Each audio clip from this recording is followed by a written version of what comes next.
tocar violão, nem pistão, toca surdo. Mas agrada, porque nesse mundo tem bobo pra tudo. Camelô na conversa, ele vende algodão por veludo. Tá provado, porque nesse mundo tem bobo pra tudo. A mulher que é bonita consegue o que quer, não me iludo. Tá provado, porque nesse mundo tem bobo pra tudo. Ei, gente boa, bem-vindos ao nosso canal A Vida Continua. Hoje parece que a internet está joinha, hein? Está estável, vamos gravar, e vamos gravar logo, né? Antes que passe esse momento aí de estabilidade da internet. Bom, primeiro, dando boas-vindas a todos vocês, 12 de fevereiro, estamos aí partindo para mais uma live, sempre tocando em algum tema de ordem moral, porque nosso objetivo é trabalhar os temas morais, porque nós estamos aqui para falar da luta do espírito na sua luta de ascensão para Deus, não é isso? Porque para as outras coisas tem milhares de canais aí na internet. Então vamos trabalhar naquilo que é o nosso tema.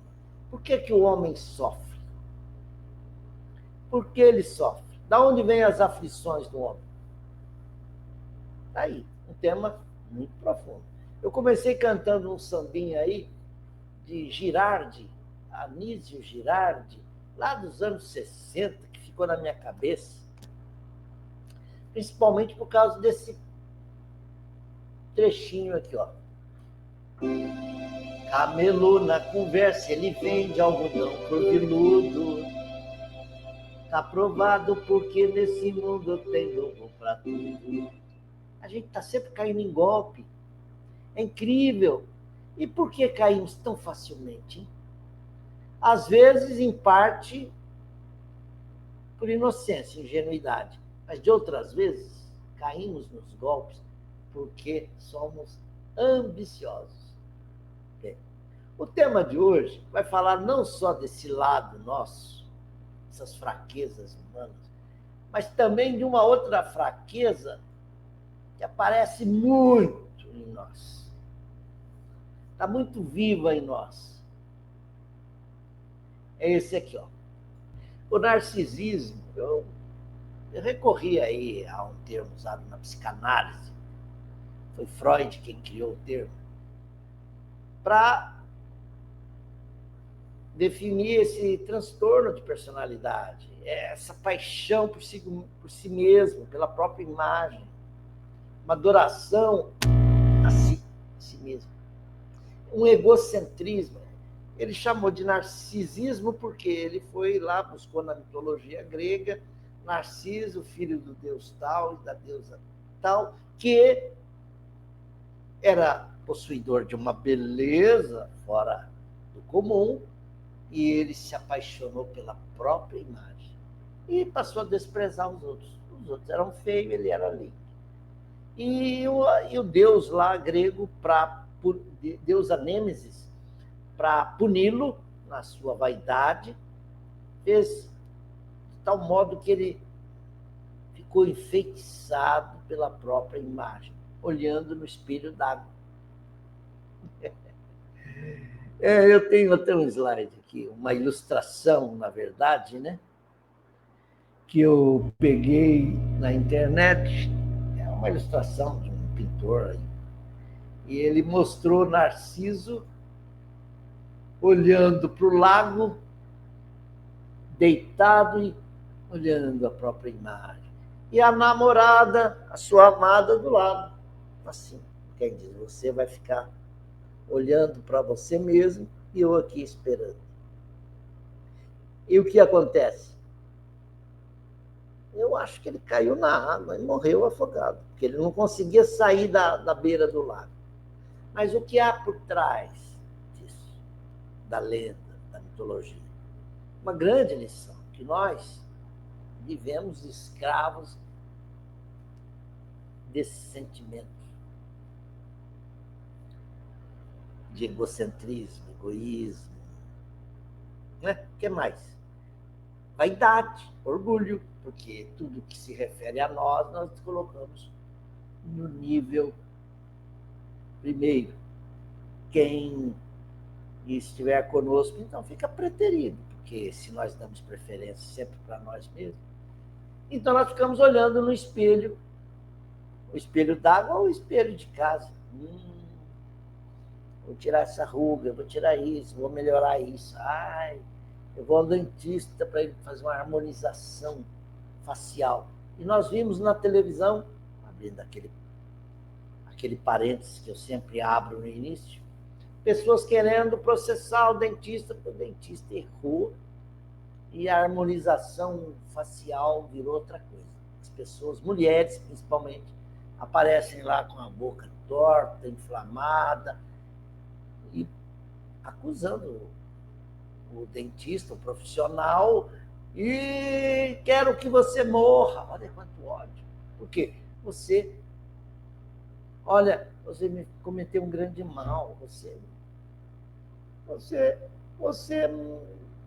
destruiu a minha imagem. É Narciso na beira do lago. Olhou tanto para a própria imagem, caiu dentro d'água e morreu. Por conta da vaidade, nós cometemos erros graves. Nos melindramos quando sentimos que somos arranhados no nosso orgulho. Amor próprio, né? Mas é amor próprio mesmo? Eu coloquei também aqui algumas coisas. A flor de Narciso. É nome de uma flor. A flor é bonita mesmo. E também fiquei lembrando de umas canções onde a gente fala da vaidade, né? Da mesma forma que esse sambinha aí mostrou o quanto que nós somos ingênuos, às vezes, e caímos em certas armadilhas, do golpe. Olha, estou vendendo aqui uma corrente de ouro valiosíssima. A gente arregala os olhos, quer dizer, a nossa missão. E qual é o preço? Olha, o preço está baixo porque eu estou enforcado em dívidas. A gente esquece essa parte que ele está enforcado em dívidas. Não nos interessa a parte dele. E qual é o valor? É só tanto, a gente compra. E no fim, não valia nem os 20 contos que você deu lá. Porque não era ouro, não era metal precioso, não era nada, era um ferro lá dourado com uma tinta. Mas nós não pensamos no outro, que o outro estava vendendo, que estava enforcado. E o outro usou esse argumento também, de má fé. Que ele sabe que dizendo isso, as pessoas vão entender, ele está vendendo a casa porque está enforcado. Que importa que ele está enforcado? O preço é bom e nós pagamos muitas vezes caro e caímos em ciladas muito grandes. Outras vezes é por vaidade mesmo, ou ganância. Eu tenho um plano de ir a uma festa e abafar. Então eu vou na loja e gasto os tubos em roupa. Mulher principalmente faz isso. Porque a mulher nunca repete o mesmo vestido da festa anterior. Eu acho isso curioso nas mulheres. E estou falando da minha esposa também. Ela fala, não, vai ter um casamento. Eu não tenho roupa. A primeira coisa que ela fala, eu não tenho roupa para ir. Mas como? Está lotado o guarda-roupa. Mas aquilo eu já usei. Mas que importa? Não, tem que ser novo. E aí eu lembro de mais um samba. Aliás, como tem samba, né? Nunca vi fazer tanta exigência, nem fazer o que você me faz. Conhece? Você não sabe o que é consciência, nem ver que eu sou um pobre rapaz.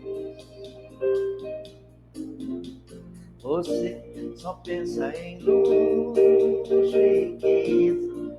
Depois a gente canta mais, né? Mas é um samba muito bonito, acho que é Mário Lago e Ataúfo Alves. Não sei. Mas que fala de Amélia. Amélia era mulher de verdade. Amélia passava fome ao meu lado e achava bonito não ter o que comer. Eu chego até a chorar quando eu escuto esse samba. Porque a pobreza faz isso mesmo. A pobreza, a miséria. O que tem hoje? Tem aquilo que sobrou, tem aquilo. Vamos fazer isso aqui, refogar. E às vezes sai uma comida até boa. Eu vou contar a história hoje para vocês de pessoas que já passaram fome, necessidade, privação e nem por isso perderam a fé em Deus. O programa de hoje tem muita coisa. Eu não posso sair soltando tudo de uma vez. Eu preciso primeiro chamar a nossa vinheta, não é? Vamos lá?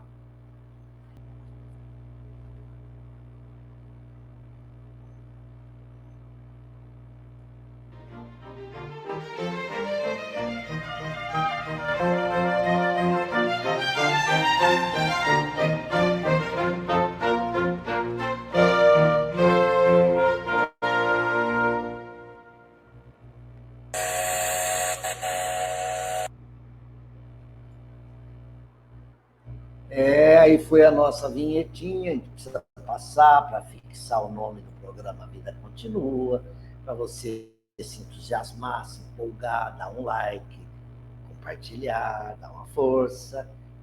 Hoje, aliás, eu tenho que dedicar esse programa ao gerente do meu banco. Não vou dar o nome dele aqui, porque senão vocês vão tudo correr lá. Mas ele falou, mas o que você faz, seu Rubens? E aí que eu falei, olha, eu tenho aí uma live que eu estou fazendo, tal. E como é que é o nome da live? Eu falei, eu vou ter que falar. Aí falei, a vida continua, é um programa que leva otimismo para as pessoas, fé na vida. Porque quando se tem fé na vida e sabe-se que a vida segue, muda a escala de valores para o homem. Ele está numa estrada, apesar dos pedregulhos, ele fala, ele não se importa, porque ele sabe que o seu destino é bom, o seu alvo, onde ele vai chegar, valerá a pena. Então, ele remove os obstáculos devagarzinho, ele não se revolta contra Deus, ele não blasfema, ele vai trabalhando, ele sabe que do outro lado vem a compensação.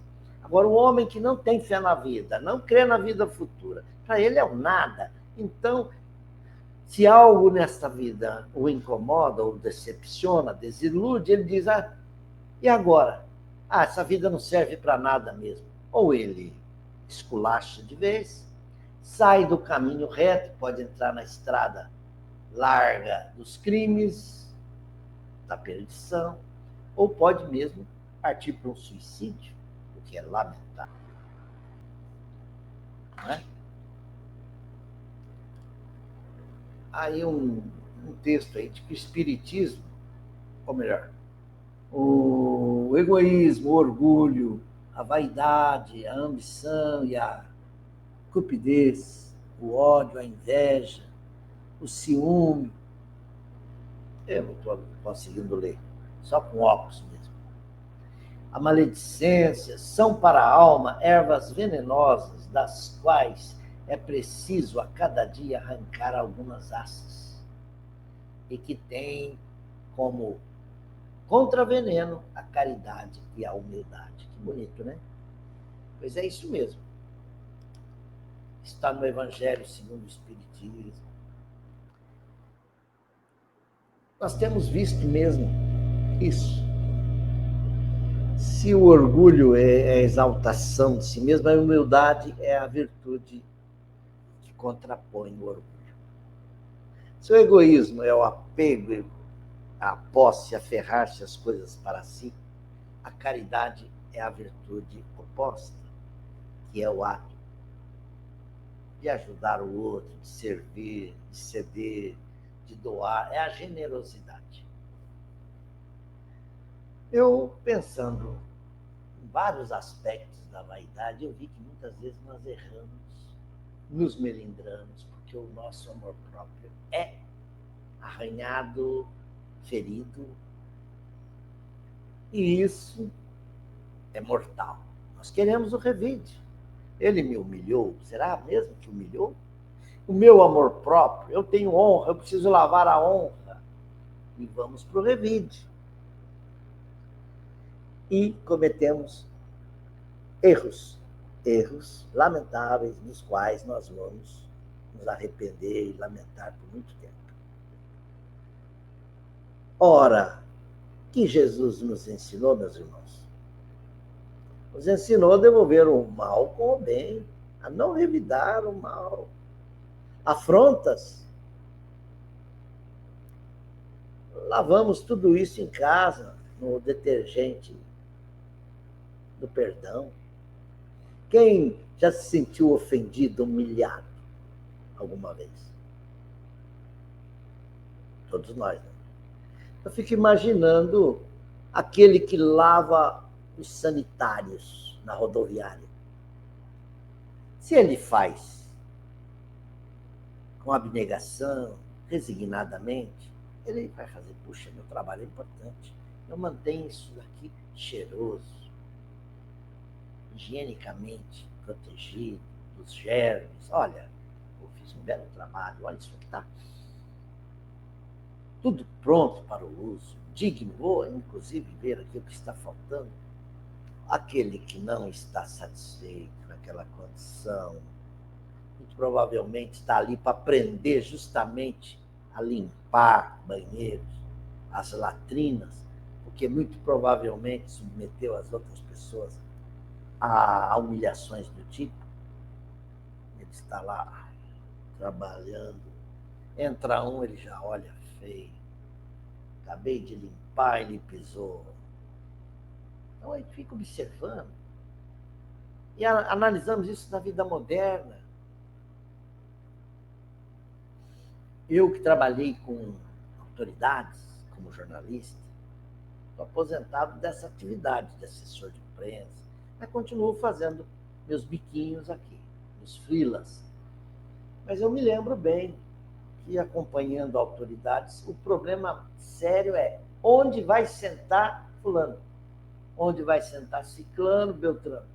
Eu não podia errar nisso, eu e o pessoal do cerimonial, principalmente o pessoal do cerimonial, colocar as devidas placas com os nomes e os lugares de projeção para as autoridades maiores. Por quê? Será ofensivo você chamar um alto dignitário que está ali para colocá-lo numa cadeira, numa posição inferior.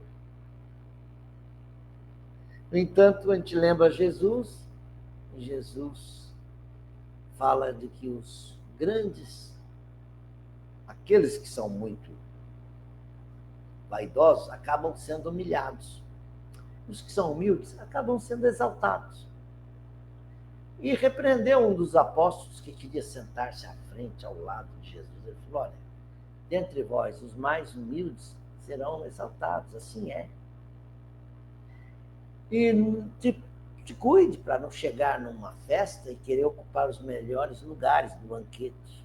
Espere que o dono da festa te chame para sentar, para que não te aconteça que, uma vez sentado lá, nos principais lugares, nas principais cadeiras, vem o dono da festa e fala, por favor, você pode ceder o lugar? Que fulano de tal chegou, ele vai sentar aí. Então, a vaidade, ela é filha dileta do orgulho. Prima, irmã, do egoísmo, tem tudo isso, da ambição. Cuidado, te cuida com a vaidade. Para não ocorrer contigo que ocorre com Narciso, com a chamada A bruxa lá da história da Branca de Neve, ela chega no espelho, espelho, espelho meu. Haverá no mundo alguém mais bela do que eu? Sim, tem, fulana, Branca de Neve. Vamos levar a questão mais a fundo para o lado moral? Vamos? Vamos, né? Porque, por enquanto, nós estamos só tangenciando o tema.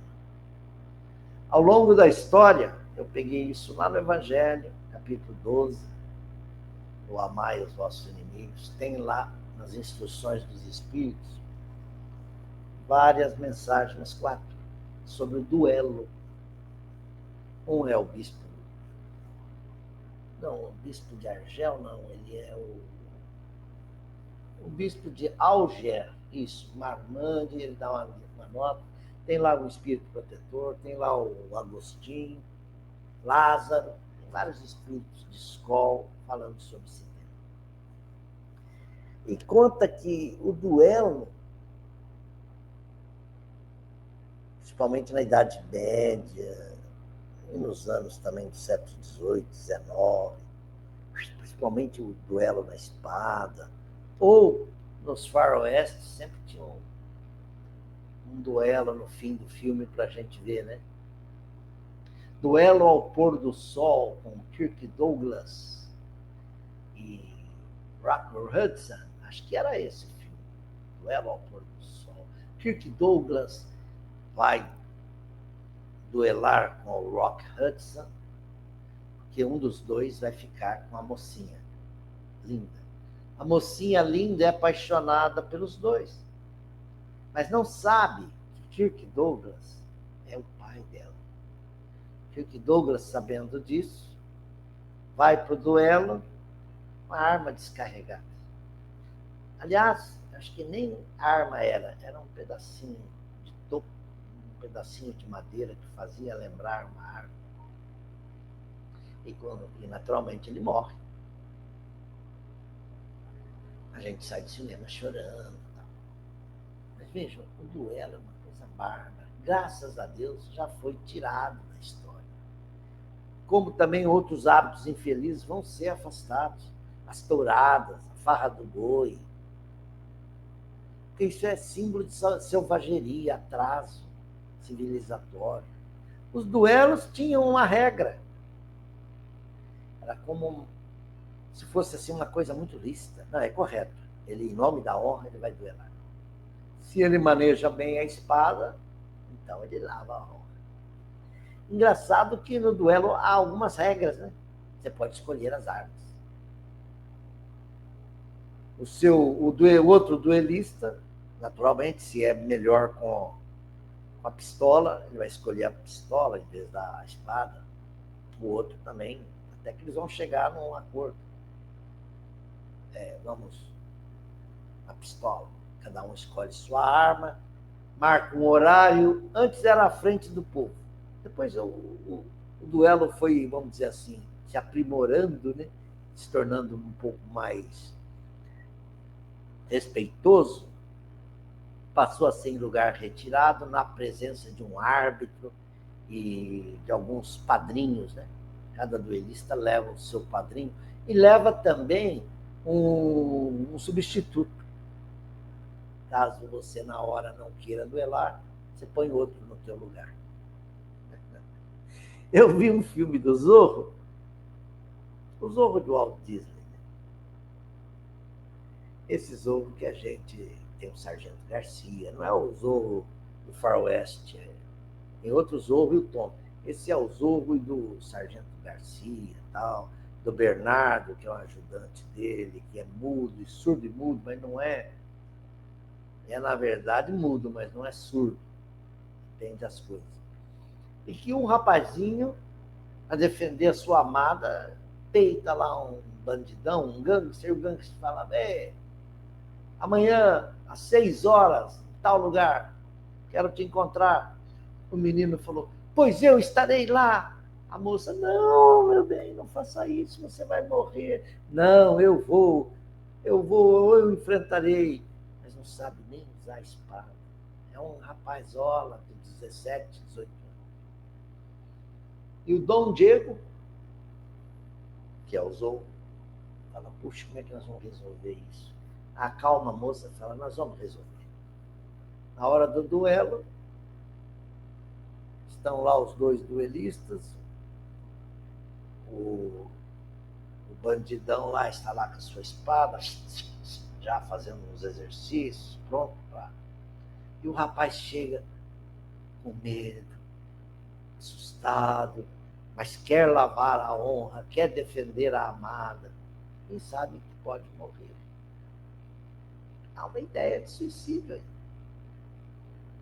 Há coragem, mas também há uma coragem tanto idiota. Na hora do duelo aparece o Zou. E aí quem vai querer duelar com o Zou? E o rapaz é salvo. Na sua honra, o bandidão perde aí o cartaz. Meus amigos, é claro que eu estou contando isso ao sabor da minha emoção. Mas se vocês lessem um pouquinho o que está aí, vocês poderiam ver que Kardec e os espíritos que o assessoraram foram muito profundos. Só é verdadeiramente grande aquele que, considerando a vida como uma viagem, que tem um destino certo, não se incomoda com as asperezas do caminho, não se deixa desviar nem por um instante da rota certa. Agora, é criminoso o homicídio por duelo. Esse é o bispo de Alger. Olha lá, é criminoso, porque o que a vossa própria legislação reconhece hoje, né? Ninguém tem o direito de atentar contra a vida de seu semelhante. Isso é um crime aos olhos de Deus, que vos determinou a linha de conduta. Nisto, mais que em qualquer outra coisa, sois juízes em causa própria. Lembrai-vos de que vos será perdoado segundo tiverdes perdoado. Pelo perdão vos aproximais da divindade, porque a clemência é irmã do poder. E eu fui fazendo pesquisas em torno do tema, onde eu fui chegar? Machado de Assis, por quê? O que tem a ver uma coisa com a outra?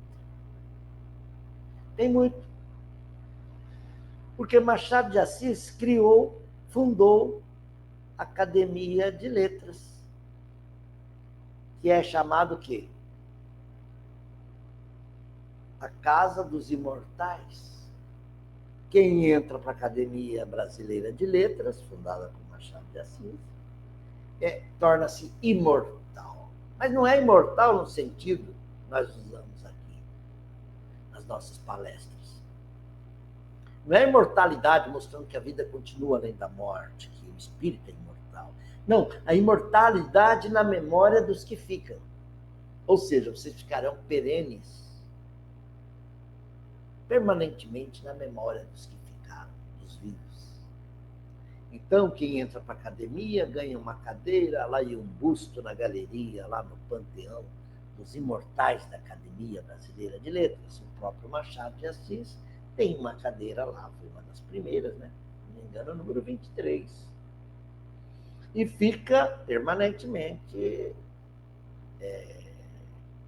até morrer. Quando morre, vaga uma cadeira, aí é chamado outro. Então, os imortais da academia, eu estava pensando nisso, é mais um gesto de vaidade do homem. O homem, quando quer se tornar imortal, é imortal para os homens. Ou seja, meu nome há de ser lembrado sempre. Tolo.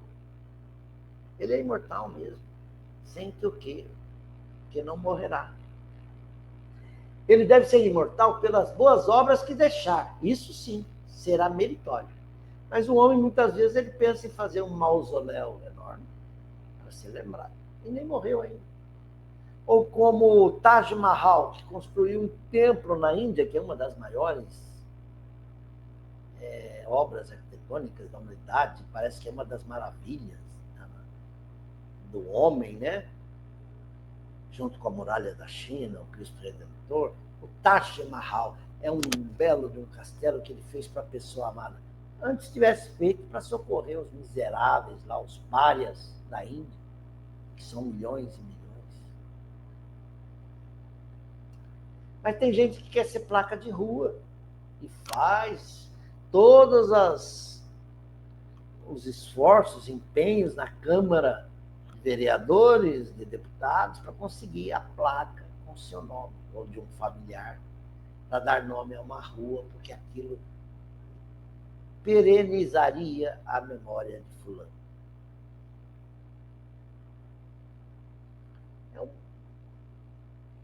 É um traço da nossa vaidade, né? Claro, vaidade. Machado de Assis, aliás, foi bom eu tocar nisso, porque eu acabei caindo numa pesquisa muito boa e fui ver que na internet outras pessoas já pesquisaram isso. Porque há rumores, eu já ouvi aqui, lá, alhures, que Machado de Assis, José Maria Machado de Assis, tinha algo com o espiritismo. A princípio, o condenava, ridicularizava seus seguidores, era cético, com aquele humor dele ácido, né? E com a sua pena maravilhosa, escrevendo muito bem. Ele começou nos anos 1860, 65, 66, quando o espiritismo estava, Kardec estava vivo lá, escrevendo as obras. E no Brasil já havia algumas traduções, mesmo aqueles que liam em francês. A classe mais culta do Rio de Janeiro já tinha contato com a doutrina dos espíritos, e na Bahia também. E ele era curioso, mas não dava o braço a torcer.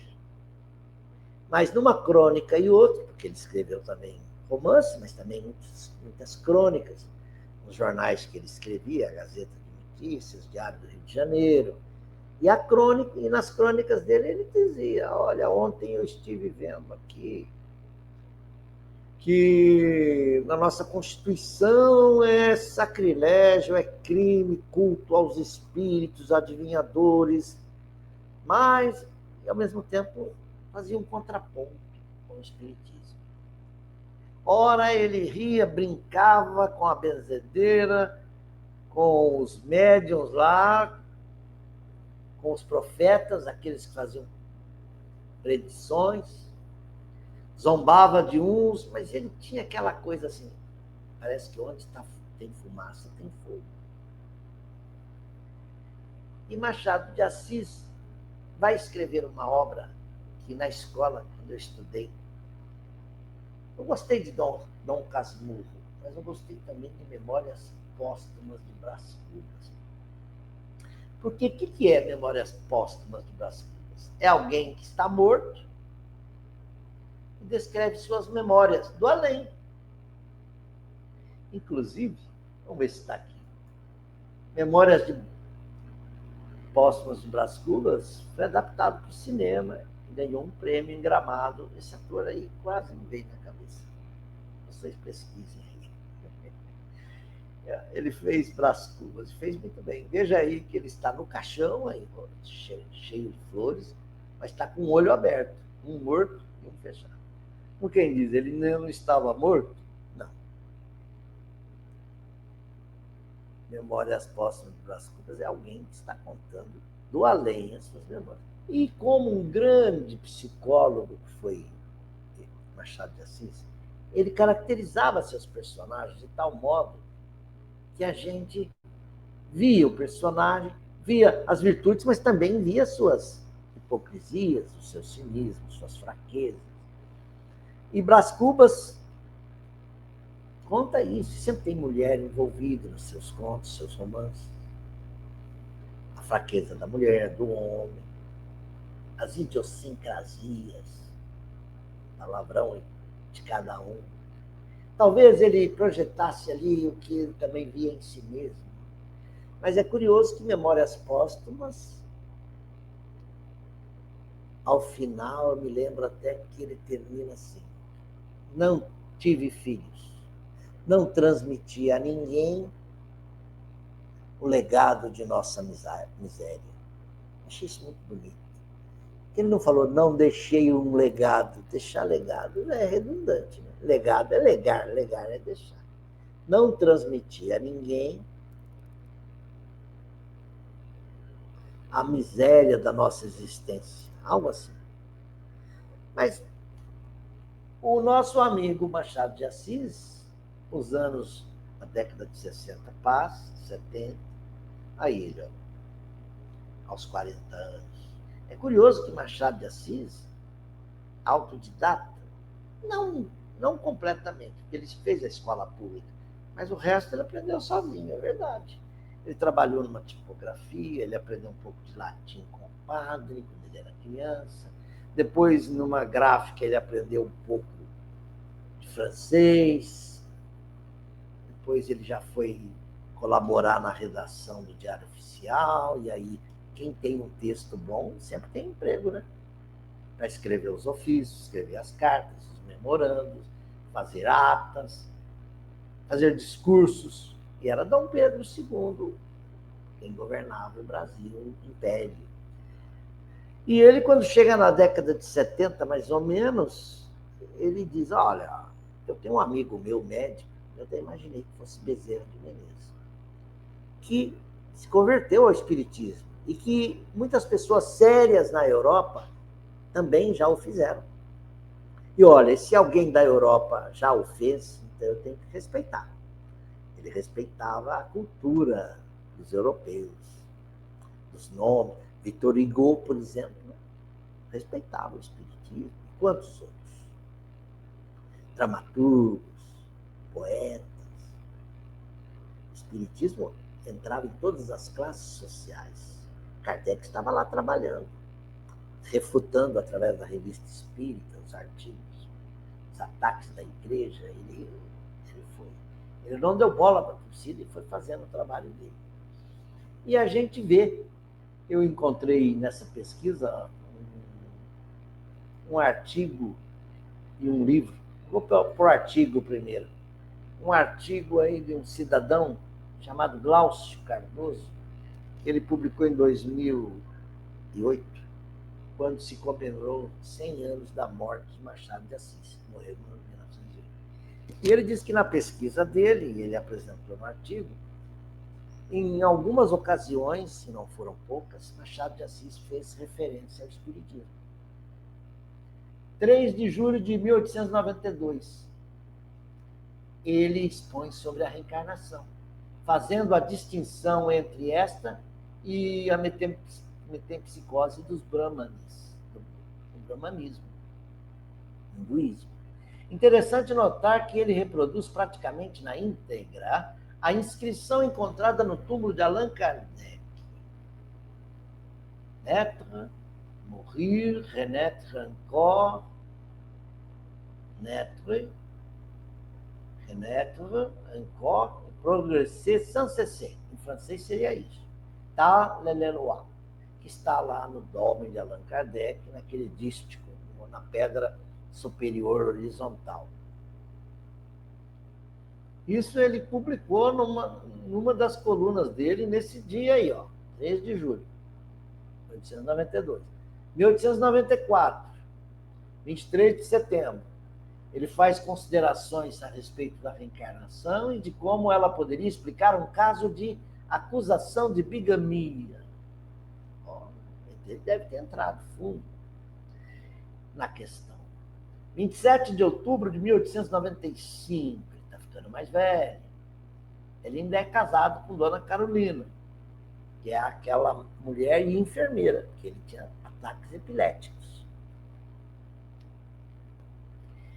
Entre outras considerações gerais, surge o questionamento da divergência entre o artigo 157 do Código Penal, que é de 1890, que declara crime praticar o espiritismo, a magia e seus sortilégios, e a Constituição Republicana, que é de 1891, que terminou com a religião oficial no Brasil e criou o Estado laico, né? Com essa época, até então, a religião oficial era o catolicismo, o resto não era permitido.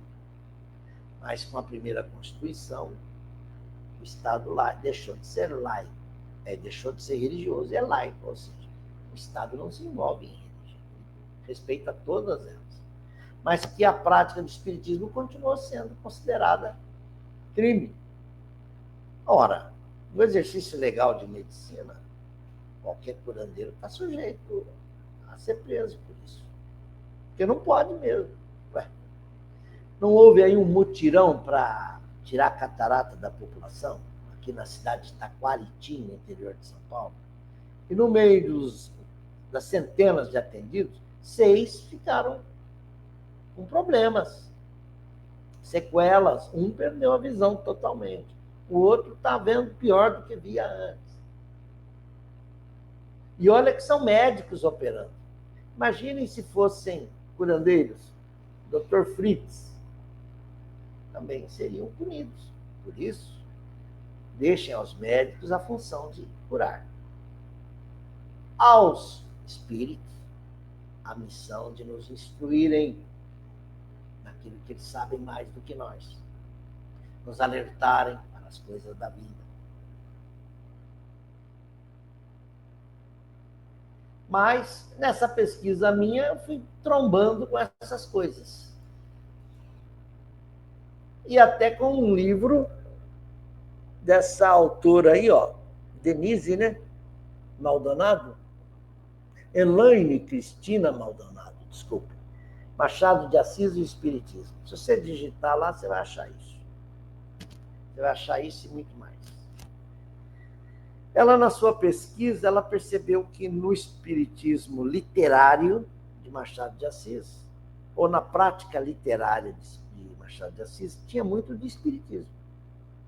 Ele não podia dizer-se espírita e nem defender as teses espíritas abertamente por causa da situação em que ele está vivendo, num estado onde a prática do espiritismo era considerada criminosa. Mas é curioso que ele, que antes foi tão irônico e tão ácido com relação ao espiritismo, ele coloca numa crônica, eu acho que eu não pus aqui, mas numa crônica aí de 1894, 96, não está aqui, que pena, eu vou falar de memória. Ele escreve lá na Gazeta de Notícias: vocês mal podem adivinhar onde estive ontem. O ano era mais de 1884, era 1885. A Federação Espírita foi fundada em 1884 e já estava funcionando no Rio. Ainda não era na Rua Pereira Passos, mas já tinha sua sede. E tinha palestras públicas. E ele disse, na sua crônica: vocês mal podem adivinhar. Eu estive ontem na Federação Espírita Brasileira e assisti a uma palestra do seu vice-presidente, Manuel Fernandes. Vice-presidente e um dos fundadores da federação. E, curiosamente, eu não fui nem notado, porque eu estava lá em desdobramento. Sim, porque eu estava em casa pensando muito sobre o espiritismo. E então um arrepio me subiu das pernas para a cabeça e da coluna para baixo, escrevendo com aquela classe que ele escreve. E eu disse: meu Deus, se eu for até a federação em espírito, desdobrado, e voltar, então eu jurarei me tornar um adepto da doutrina nova. Juro por Allan Kardec. Ele sabia das coisas. E não é que ele se viu fora do corpo? Diz que saiu pela janela, atravessou a cidade por cima do casaril, chegou à sede da federação, sentou-se, assistiu à palestra e voltou para casa. E disse que voltou muito feliz, porque o palestrante havia dito que diabo não existe. E afastou da cabeça dele um medo terrível, um trauma terrível, o diabo, o inferno. E ele voltou eufórico. Só que ele não podia terminar a crônica dele assim. Ele disse que ele, quando chegou no corpo, tinha alguém no corpo dele. Ele falou: por favor, dá licença. Dois espíritos no mesmo corpo não podem mesmo. Quando o médium cede espaço para um espírito, ele não se desliga do corpo, ele fica ao lado, mas ele está ligado. Basta aquele espírito sair que ele volta. Ou nem precisa pedir que o outro saia, ele se impõe. Quem controla isso é o próprio espírito. O outro está ali usando como se fosse um passageiro que tenta pegar a direção no volante um pouquinho, mas depois ele tem que deixar o carro. E ele disse que então, chegou lá e disse, quem é que está aí? Disse que era o próprio diabo. E o diabo ria e dizia, olha, tem aqui um remédio novo para você tomar, que é esse aqui, ó, rábano de iodo, melhor, muito melhor que o óleo de bacalhau. E ele termina a crônica dele assim. Gente, vamos para o final. É isso aí, meus amigos, até a próxima, se Deus quiser, com mais um A Vida Continua. Eu te espero. Até lá. Não se esqueça de dar o seu joinha. Seu joinha, aquela mãozinha assim. E compartilha. Agora é preciso compartilhar, porque agora eu estou investindo aqui, hein? Tchau!